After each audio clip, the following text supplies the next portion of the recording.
Hello students, I am Surbhi Jain, Assistant Professor from Civil Engineering Department, SISTEC Gandhinagar, Bhopal. Today in this lecture we are going to study construction material and technology. This is lecture number 5. In this lecture we are going to study brick.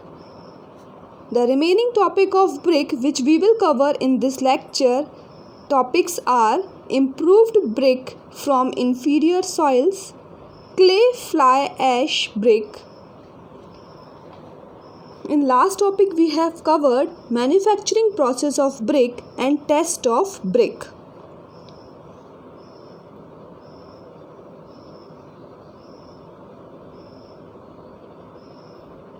Now ये हमें पता है कि brick हमने last class में brick पढ़ी थी वो क्ले ब्रिक पढ़ी थी। अब हम पढ़ते हैं कि बहुत सारे टाइप्स की ब्रिक्स और होती हैं, ठीक है। तो वो कैसे बनती हैं और उनका कंपोजिशन क्या होता है और उनका कैरेक्टरिस्टिक्स क्या होता है, ठीक है। तो अब अपन जो पढ़ने वाले हैं आज अभी जो फर्स्ट ब्रिक है वो है क्ले फ्लाई ऐश बर्न्ट, ठीक है। ये जो clay fly ash burnt brick होती है ये ब्रिक हमको कैसे मिलती है, फ्लाई ऐश और क्ले से हम बनाते हैं, ठीक है। Clay fly ash burnt bricks are stronger than conventional burnt clay bricks consuming less energy, providing better thermal insulation and are environmentally efficient as they utilize fly ash and industrial waste. अब जो भी हमें industries से जो waste मिलता है, जैसे कि हमको फ्लाई ऐश वहाँ से बहुत ज़्यादा अमाउंट में मिलता है तो हम उससे मिला के ये clay fly ash burnt bricks बनाते हैं, ठीक है। Use of industrial waste as additives में ये है कि fly ash is a waste from thermal power plants produced by burning pulverised coal in boilers. तो हमें पता है बड़े बड़े बॉयलर्स होते हैं तो उसमें कोल का हम यूज़ करते हैं तो उससे हमको क्या मिलता है, फ्लाई ऐश मिलता है। तो बहुत ज़्यादा अमाउंट में हमको मिलता है तो हम उसका यूज़ करके clay fly ash burnt bricks prepare करते हैं, ठीक है। क्ले का जो परसेंटेज होता है इसमें वो अपन 15% to 30% लेते हैं depending on the plastic and mineralogical properties of soil, है ना। अगर उसकी प्लास्टिक प्रॉपर्टीज़ ज़्यादा नहीं है तो हम थोड़ा उसमें उस हिसाब से हम 15 to 30% के अकॉर्डिंग हम ले लेते हैं, ठीक है। फ्लाई ऐश को हम 66% मिलाते हैं, ठीक है। और फिर इसके कैरेक्टरिस्टिक्स क्या है फ्लाई ऐश के कि अगर फ्लाई ऐश हम मिलाते हैं तो हम श्रिंकेज कम होता है, ठीक है।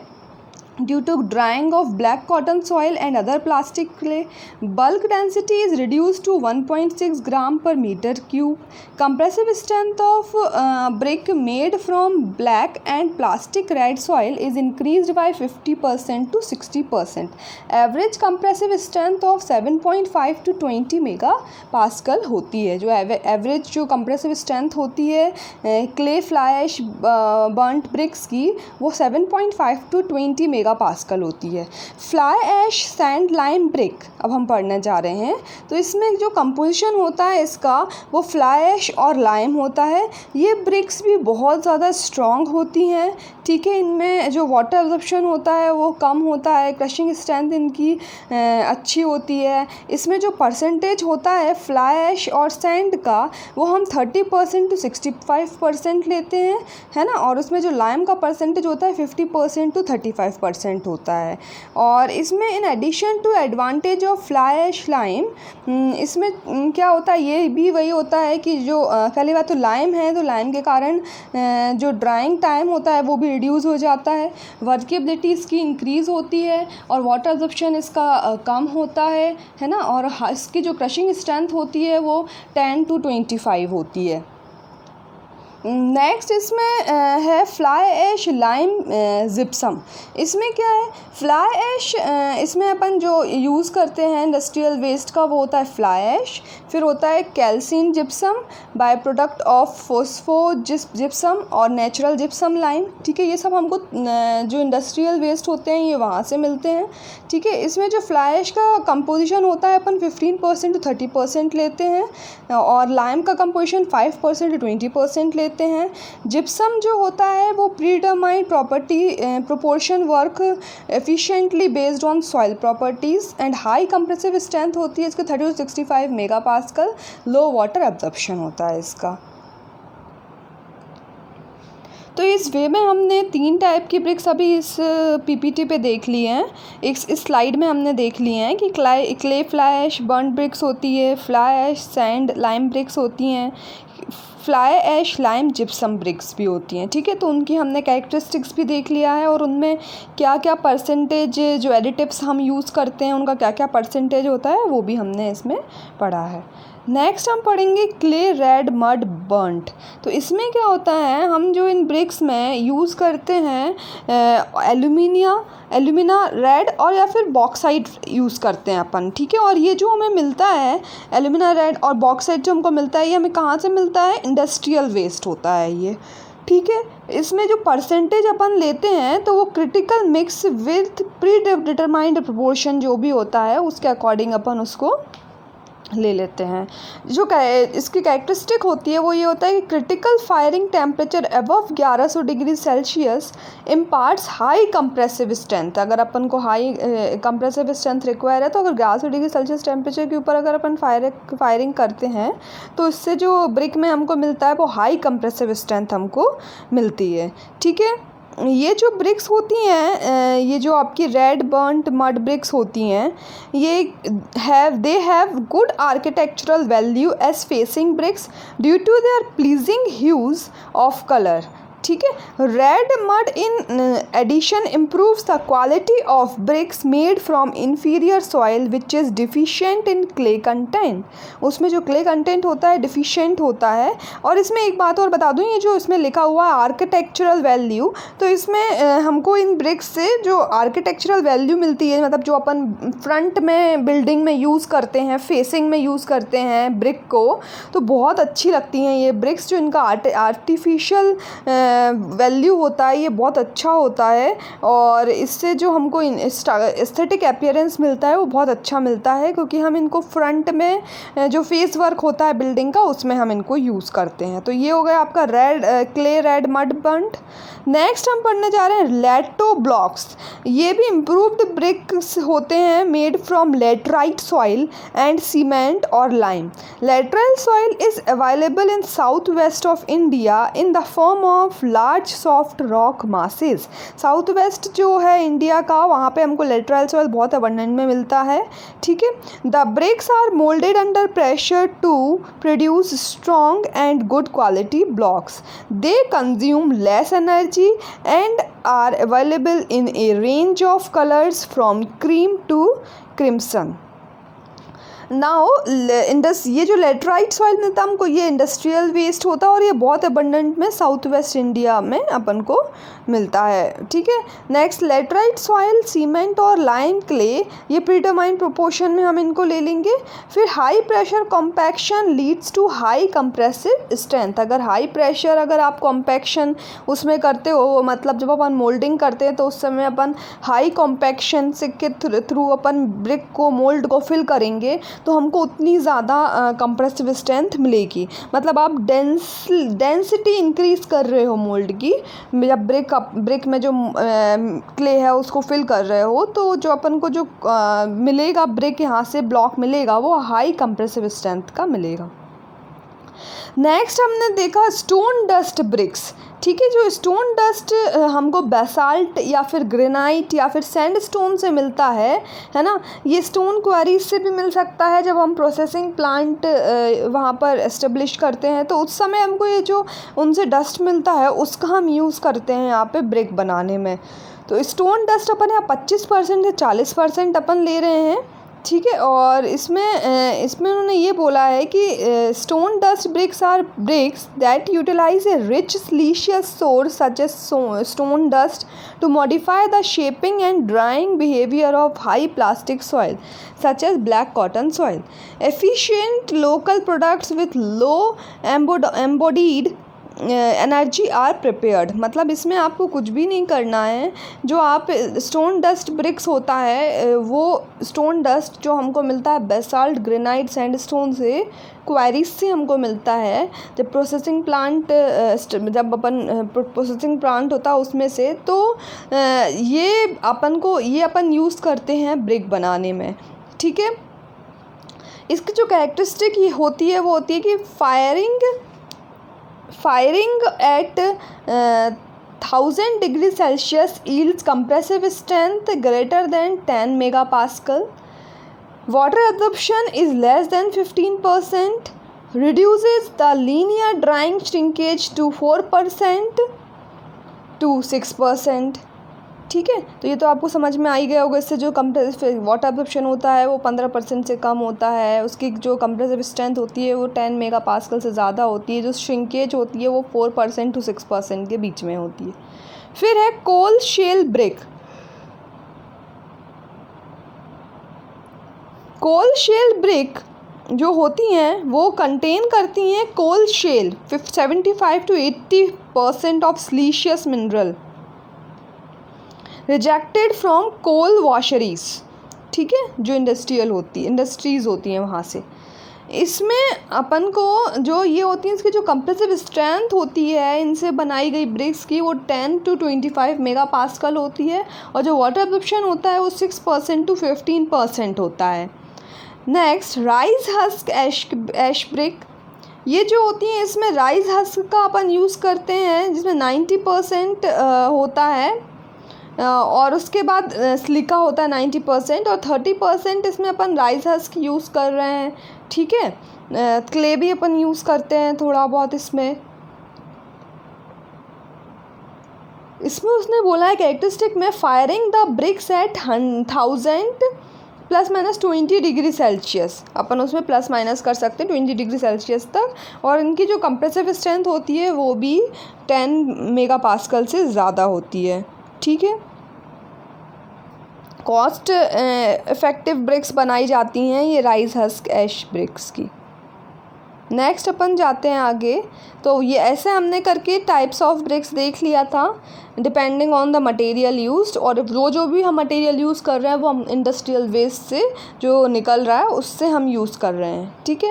क्योंकि उसको फालतू में अर्थ सरफेस पे आप डंप करोगे तो वो अननेसेसरी जो आपके ग्राउंड सरफेस है अगर उसमें आप डंप करोगे तो उसमें भी केमिकल्स अगर कुछ हैं तो वो आपकी जो लैंड है वो आप उस पर कुछ भी प्लांटेशन ग्रो नहीं कर सकते हैं, तो इसलिए हम डंप भी नहीं कर सकते हैं। रिवर ओशंस में भी नहीं उसको थ्रो कर सकते हैं, है ना। तो इसलिए अपन उनको यूज़ कर लेते हैं बिल्डिंग मटेरियल बनाने में। तो जो हमारे वहाँ से बिल्डिंग मटेरियल बन के आता है वो लो कॉस्ट बिल्डिंग मटेरियल हमको वहाँ से मिलता है। अब अपन पढ़ने जा रहे हैं यहाँ पे नया topic. Next topic is fly ash brick. Fly ash brick क्या होती हैं? Fly ash brick are high tech well improved quality bricks used for construction of brick masonry structures. They are used as replacement for normal clay bricks and have better properties than it. Fly ash brick competitive in comparison to the conventional clay bricks and provide enormous indirect benefits. तो आपको ये समझ में आ ही गया होगा भाई ये replacement है क्ले ब्रिक्स का, ठीक है। फ्लाई ऐश हमको इंडस्ट्रीज से मिलता है और वो वेस्टेज होता है ना, बहुत लाखों टन निकलता है इंडस्ट्रीज़ में से, है ना। तो अपन उसको डंप भी नहीं कर सकते हैं ना, अपन उसको रिवर में या ओशन में थ्रो कर सकते हैं।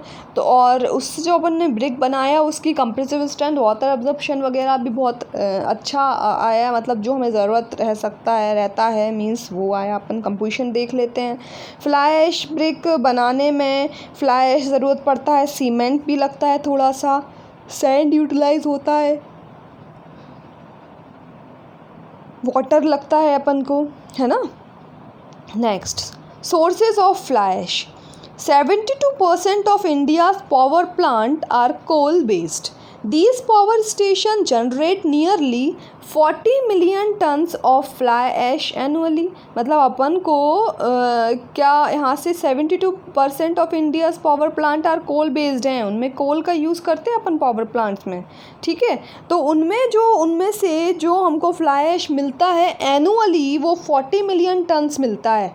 तो fly ash contains CO2, fly ash contains CO2 emitted from thermal power plant. जितने भी अपन थर्मल पावर प्लांट होते हैं उसमें फ्लाई ऐश के कारण CO2 एमिट होता है।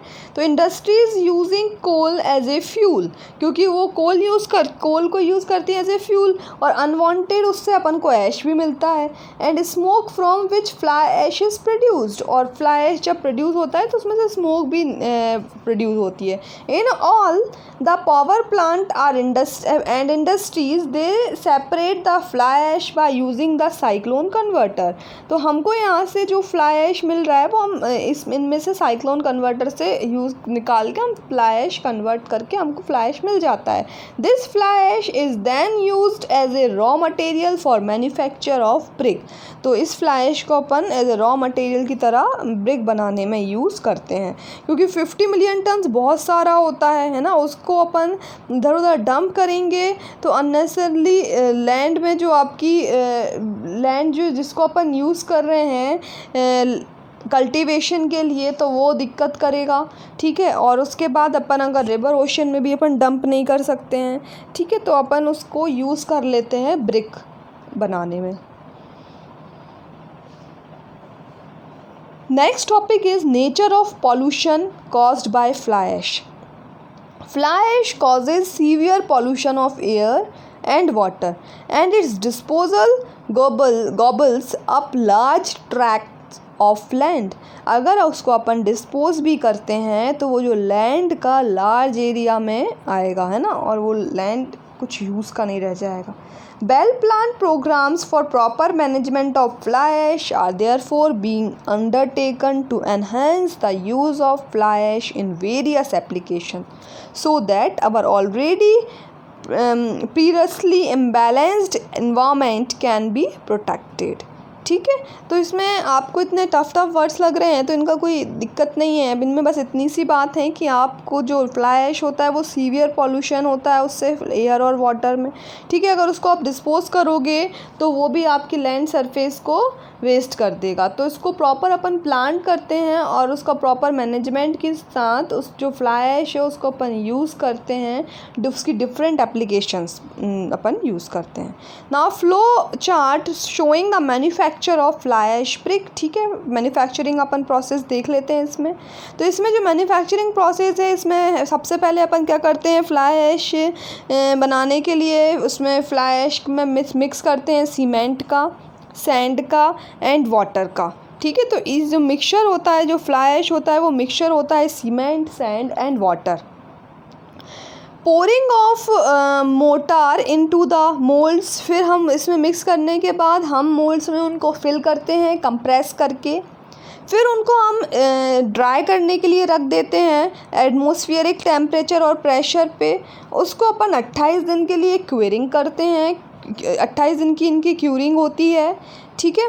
और उसके बाद उनको अपन रिमूव करते हैं फ्रॉम मोल्ड्स, और उसके बाद अपन फ्लाई ऐश ब्रिक हमको मिल जाती है। तो उसमें बर्निंग करने की ज़रूरत नहीं पड़ती है इन ब्रिक्स में, ठीक है। तो ये उसका प्रोसीजर हो गया फ्लाई ऐश ब्रिक बनाने का। तो यही मैंने यहाँ पे लिखा भी हुआ है। नेक्स्ट अपन आगे बढ़ रहे हैं। Benefits of fly ash brick for environment, the increase in green house gases out of which CO2 is one of the major constituents, increases the global warming year after year causing drought and floods. The total CO2 emission globally accounts for 24960 million tons at 1990 level. Cement and building material industries is one of the major contributors, ठीक है। तो इसमें उसने बस इतना बोला है कि जो टोटल एमिशन ग्लोबली होता है वो आपका होता है 24960 मिलियन टन्स एट 1990 लेवल। ठीक है। तो जो CO2 emission is about 90 million tons out of cement and 49 million tons out of clay bricks production in India।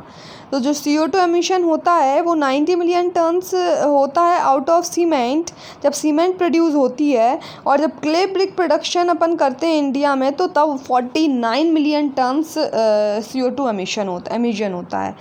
As पर the ongoing practices in India, each million clay bricks consume about 200 tons of coal। जब हम उसको burn करते हैं तो हमें लगभग 200 tons of coal लगता है उन ब्रिक्स को बर्न करने में, and emits around 270 tons of CO2। तो ये ऑल ओवर बहुत ज़्यादा हो गया है, ठीक है। तो अगर हम फ्लाई ऐश ब्रिक्स का यूज़ करें तो हमको ज़्यादा फ़ायदा होगा, है ना। उसका वो जो है अपन उसको डंप कर रहे हैं, उसको अपन डंप भी नहीं करेंगे, वो भी वेस्टेज नहीं होगा। और ऑलरेडी थर्मल पावर प्लांट्स में हमने कोल का यूज़ किया है कोई दूसरे पर्पस के लिए, और उससे हमको फ्लाई ऐश मिल रहा है, तो हम उसी को ही तो यूज़ कर रहे हैं ना हमको बर्न करने की ज़रूरत पड़ेगी यहाँ पे, ठीक है। तो वेस्ट प्रोडक्ट से हम ब्रिक्स बना रहे हैं।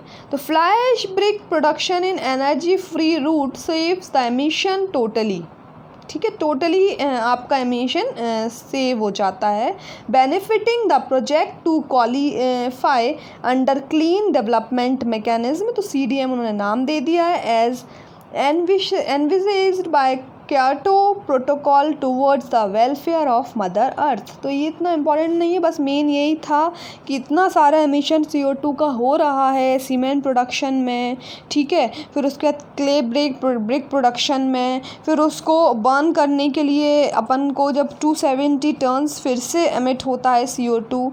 तो इन सब में इतना ज़्यादा हो रहा है, तो इसलिए अपन इन सबको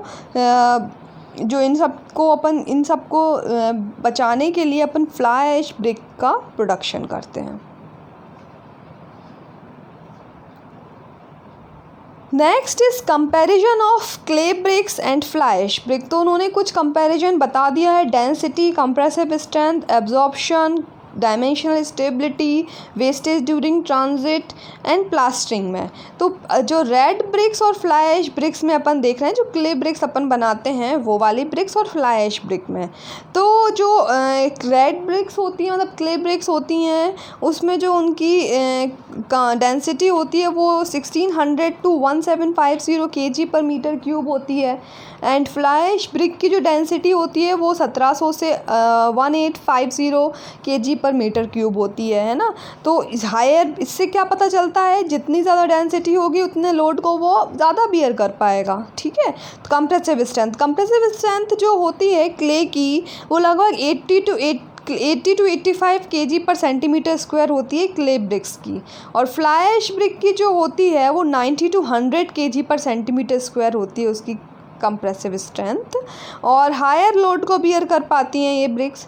एब्जॉर्प्शन जो होता है वो 15 से 25% होता है वाटर एब्जॉर्प्शन क्ले ब्रिक्स में, और इसमें जो फ्लाई ऐश ब्रिक्स में जो वाटर एब्जॉर्प्शन होता है बहुत कम होता है, 10 to 14% होता है, ठीक है। Dimensional stability, very low tolerance इसमें अपन प्रोवाइड करते हैं, इसमें हाई टॉलरेंस अपन कर सकते हैं। इससे आपका जो मोटार होता है वो 20% रिड्यूस हो जाता है।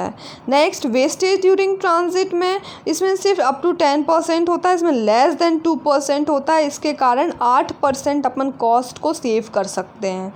प्लास्टरिंग में अपन जब रेड ब्रिक्स का यूज़ करते हैं तो इंटीरियर एक्सटीरियर में कर रहे हैं तो जो थिकनेस रहेगी प्लास्टरिंग की वो अपन को अलग अलग लेनी पड़ती है, ठीक है, और स्मूथ सरफेस के लिए। बट यहाँ पे अपन चाहे तो इसमें दोनों जगह पे सेम थिकनेस का यूज़ कर सकते हैं प्लास्टरिंग का फ्लाई ऐश ब्रिक्स में। इससे अपन लगभग 15% कॉस्ट डिक्रीज़ कर देते हैं, ठीक है।